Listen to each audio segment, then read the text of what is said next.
So it's the second week in April, and this is what I have from the hotbed. And I don't think I would have had as good a result if I had done it just in the greenhouse and not in the hotbed. And I have done this before in a cold frame and had results this early. So if you don't have a greenhouse, use a cold frame, use a hotbed, use a cold frame on a hotbed, that kind of thing. It's all possible even in the zone 4 where we still have nights that are down in the 20s. They need bottom heat and just protection. Hi, honey. And so this is my third picking just from that small bed, and we have a lot more in there. So pretty exciting. And the goats are happy. I've got them out in on their tethers. I'm gonna go out and make sure their shelters are pushed close enough.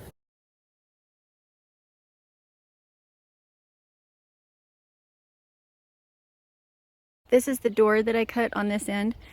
I was concerned that regular plastic wouldn't be able to hold up against the wind, and also it would have sharp edges because the frame, the structure here is a cow panel, and of course it has those edges that are sharp. So I wrapped the edges, I don't know if you can see that, I wrapped the edges in duct tape so that they wouldn't poke through. And then for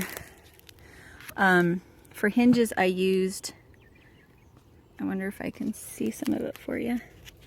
For hinges, I used plumber's tape around a rung of the cow panel, and then I put duct tape on it so that it wasn't tearing a hole in my plastic.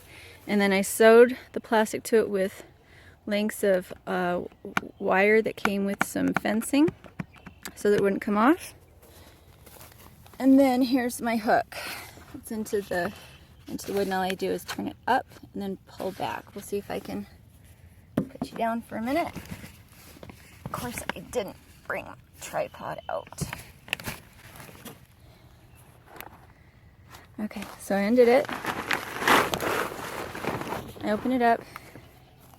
This is to keep the quail in and the cats out. The mice get in just by burrowing underneath the greenhouse, so it's not like this lets mice in. And then we set this here so that if the wind came up really hard, it can't push the door shut. And this saves my venting system from turning on too often.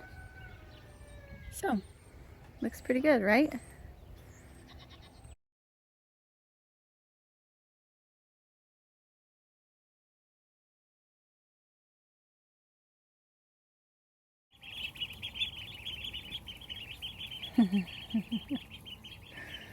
So I have it set at 90 to turn on. Reason being,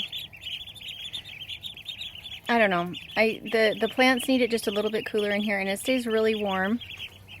I have one of the big gallon waterers, and the reason I have them on the north side is because it gives them shade so that if it does get too warm in here, they can be over here. If they start to get to where they're cold, they can move along the other side to get out into a warmer space. So the reason we have them out here is because ducks are stinky, messy birds. So we take them in this Rubbermaid at night with a lamp or next to the wood burning stove. We have 2 buff runners, 2 blue runners, and then 3 khaki Campbells.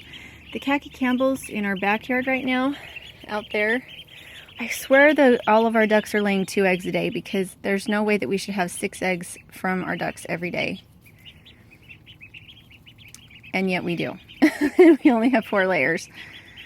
So they're doing really good. The radishes look really good.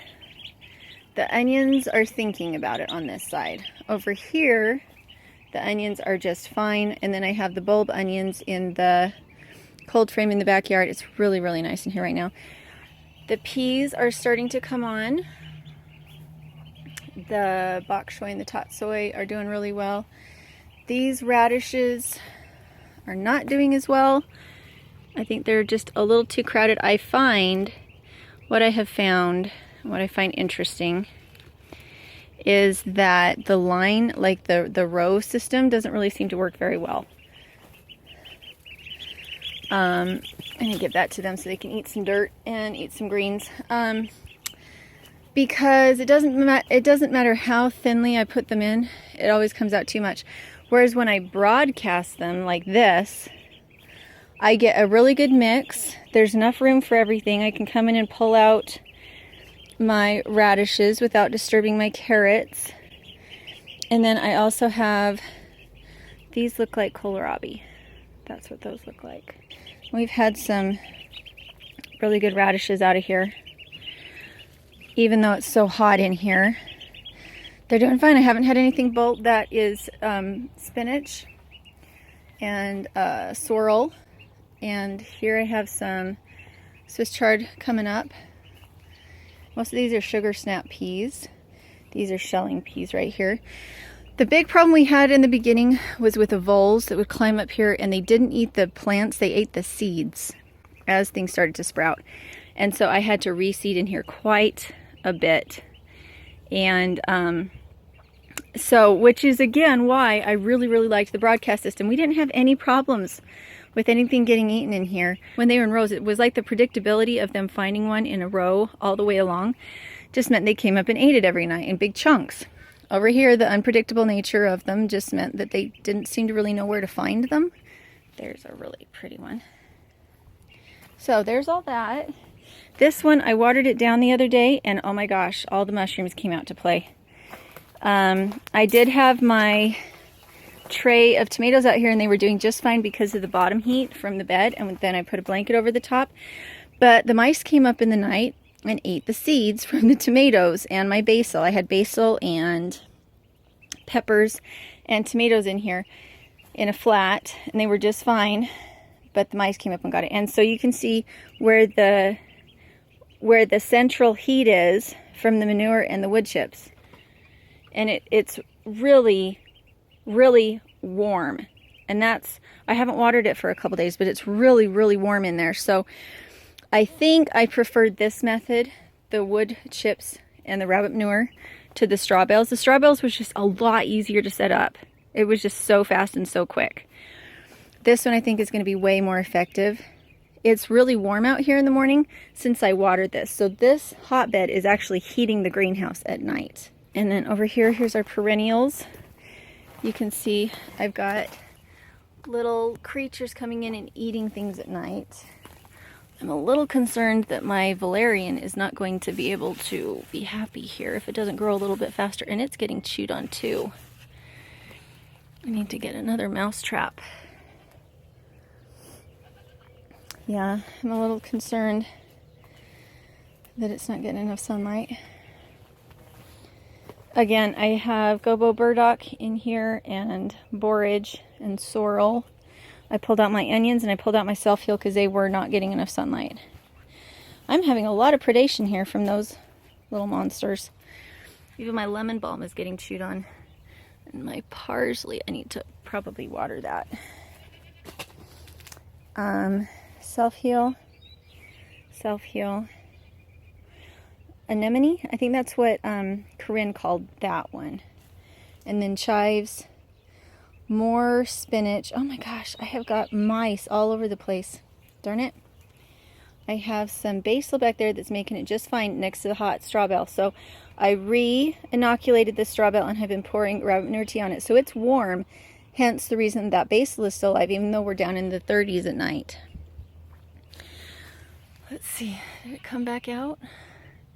These kiwi are so stinking picky.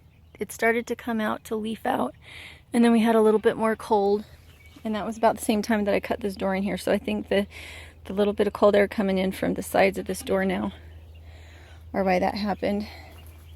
Motherwort, nettles.